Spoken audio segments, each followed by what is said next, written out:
अब तक जितने प्रसिद्ध महापुरुष भये हैं उनको देख लो।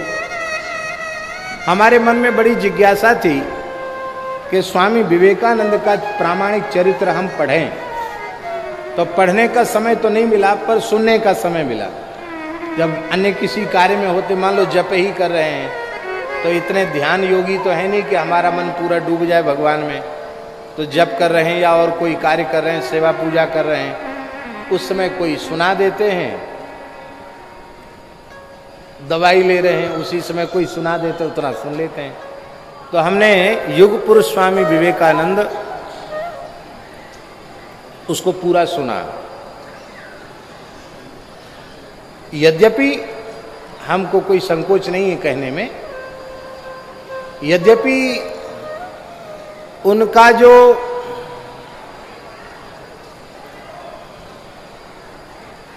चरित्र है, या हम साधुसाई भाषा में कहें तो उनकी जो रहनी है, वो हम लोगों के लिए आदर्श नहीं है, न खान पान और न वेशभूषा में, और सभी विचारों में भी हमारी उनकी संगति नहीं है। लेकिन फिर भी उस काल में बहुत पीड़ा सहकर, कष्ट सहकर जो हिंदू सनातन धर्म के लिए उन्होंने कार्य किया है, वो पूरा प्रकरण ठाकुर जी प्रामाणिक रूप से पढ़ो तो कितना कष्ट सहा उस महापुरुष ने, कितना बड़ा त्याग और कितनी बड़ी तपस्या, कितना बड़ा बलिदान उनका है, उसको पढ़कर सुनकर रोना आ जाता है। और ऐसी स्थिति में जहां कोई व्यक्ति उनका अपना नहीं था, ईसाई मिशनरियों के लोगों ने यही निश्चय किया कि इसको समाप्त ही कर दो, नहीं तो ये ईसाई मिशनरियों के लिए खतरा बन जाएगा। और उस समय क्या किया, विवेकानंद जी के चाय के प्याले में हालाहल विष मिला दिया गया, और ईसाई मिशनरियों का षड्यंत्र था। उनको पिलाने के लिए दिया गया प्याला, और वो पीना ही चाहते थे। तो उनका नियम था, कोई भी वस्तु सामने आती गुरुजी का स्मरण करके ही ग्रहण करते थे। जैसे ही उन्होंने गुरु रामकृष्ण परमहंस का स्मरण किया, उन्हें एक प्रतीति हुई कि स्वामी रामकृष्ण परमहंस देव सामने खड़े हैं, और उनका बेटा इस चाय को तुम मत पियो।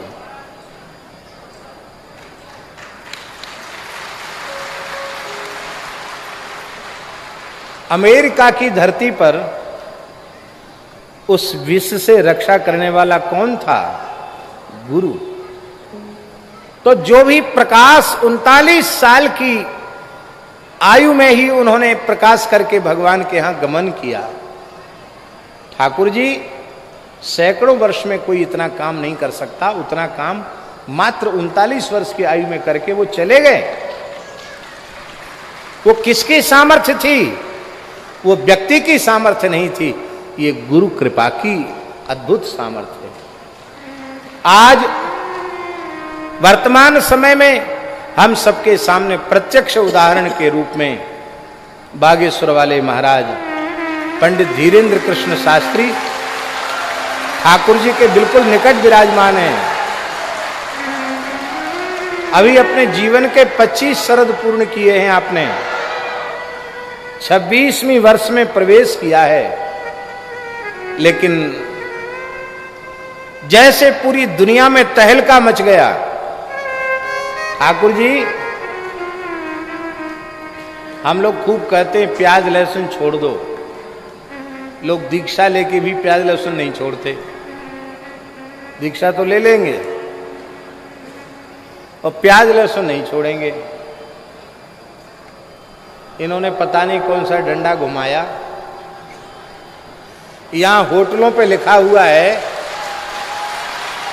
कि मांगने पर भी प्याज लहसुन यहां नहीं मिलेगा, इसलिए कृपया मांगकर शर्मिंदा न करें। यहां होटलों पे लिखा हुआ है। लाखों लोगों का मद्य मांस छूट गया, उनके व्यसन छूट गए, प्याज लहसुन तक छूट गया, और वो सीताराम सीताराम जपने लग गए। हनुमान चालीसा के 5-5 पाठ रोज करने लग गए। ये कितनी बड़ी जागृति सनातन धर्म की हुई। ये भी इनकी ताकत नहीं है, ना हम इनकी प्रशंसा कर रहे हैं। इनको समर्थ सिद्ध संत श्री सन्यासी बाबा ने अपनी कृपा का भाजन समझा।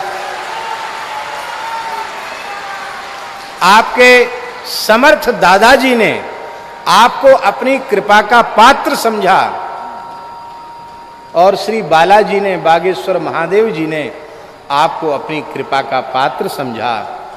और प्रकाशिते क्वापि पात्रे, किसी पात्र में कृपा प्रकाशित होती है तो आज उस प्रकाश का लाभ मिला। ठाकुर जी कल यहाँ 12 लाख लोग उपस्थित थे, ये सरकारी रिपोर्ट है।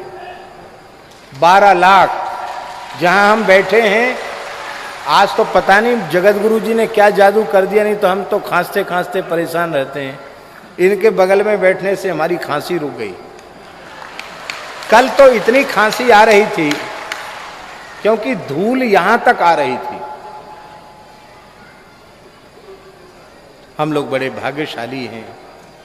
हम तो संतों से एक ही प्रार्थना करते हैं कि हमारे वर्तमान बागेश्वर महाराज को आप सब ऐसा आशीर्वाद दें, इनको काहू बुरी नजर वारे की नजर न लगे।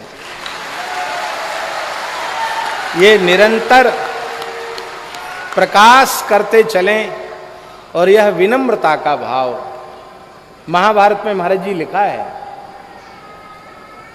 महाभारत के अनुशासन पर्व में बहुत ही सुंदर बात, पूरा अध्याय कंठस्थ करने योग्य है। उसमें भीष्म और युधिष्ठिर के संवाद में लिखा है कि जो व्यक्ति अपनी सेवा से, आज्ञा पालन से अपनी जन्मदात्री माता को प्रसन्न कर लेता है, उस व्यक्ति को धरती के संपूर्ण सुख प्राप्त हो जाते हैं। क्योंकि जन्मदात्री माता साक्षात पृथ्वी स्वरूपा है, तो माता की संतुष्टि धरती की संतुष्टि है। हमें बड़ी प्रसन्नता है कि आप अत्यंत श्रद्धा पूर्वक अपनी जन्मदात्री माता को प्रणाम करते हैं। माता जी उधर बैठी हैं, कहीं से आते हैं तो जाते हैं तो माता जी की आज्ञा के बिना कोई कार्य नहीं करते हैं, उनकी प्रसन्नता का पूरा ध्यान रखते हैं, मातृ पितृ भक्त हैं। और महाराज जी लिखा है कि पिता को सेवा से, आज्ञा पालन से यदि कोई जातक संतुष्ट कर ले तो उसको स्वर्ग के सुख धरती पर भोगने को मिल जाते हैं, क्योंकि पिता स्वर्ग है। और उसी प्रकरण में भीष्म जी कहते हैं, जो अपनी सेवा से और आज्ञा पालन से गुरु को प्रसन्न कर लेता है, वत्स युधिष्ठिर, वह जीव तो ब्रह्मलोक का भी अतिक्रमण कर जाता है। ब्रह्मलोक के अतिक्रमण की बात है, मानो वो प्रकृति मंडल से ऊपर त्रिपाद विभूति भगवान के नित्य साकेत गोलोक वैकुंठ, वो जिस स्वरूप को प्राप्त करना चाहे उस स्वरूप को वह प्राप्त कर लेता है। तो इससे हमारे मन में बड़ी प्रसन्नता है। ये फोटो स्टेट हमको दे दो उठा के, हम एक दो पंक्ति कह करके हमको जाना तो है। अब इन सब महापुरुषों का प्रवचन भी होगा, लेकिन हमको लगता है कि हमको सुनने का सौभाग्य नहीं मिलेगा, सबका आशीर्वाद मिलेगा।